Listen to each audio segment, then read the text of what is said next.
அனைவருக்கும் இனிய மாலை வணக்கங்கள்.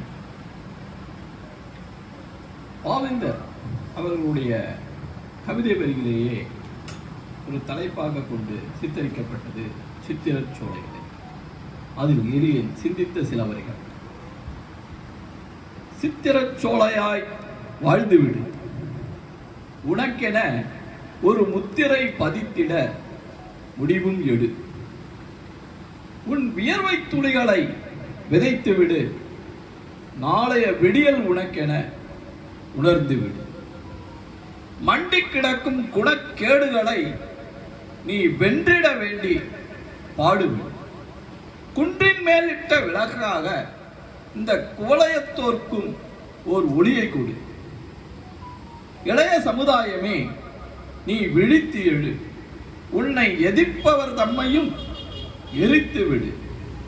வறண்ட பாலை நிலத்திலும் கூட புரட்சி மலர்களை மலரச் செய்து புதியதோர் சரித்திரம் தன்னை படைத்து.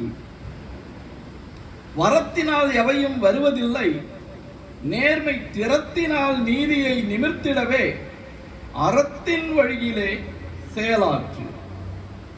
நிலைபெற வேண்டும் மனித சமுதாயம், அதற்கு பிறந்திட வேண்டும் புதிய அத்தியாயம். உறுதியும் உரமும் உனக்குண்டு எனில் உதவிட தோழமை கரங்களும் உண்டு.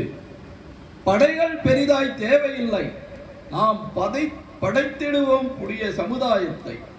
உழைப்பவர்க்கென்று ஒரு நீதி, ஏய்த்து பிழைப்பவர்க்கென்று ஒரு நீதி.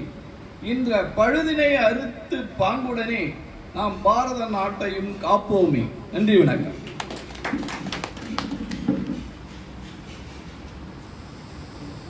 குன்றில் மேலிட்ட விளக்காக குவளையத்திற்கு ஒளி கொடு, இளைய சமுதாயங்களே எழுந்து வா என்கிற பாவேந்தரினுடைய வரிகளை தொட்டு அற்புதமாக கவிபாடிய கவிஞரையா அவர்களுக்கு நன்றி.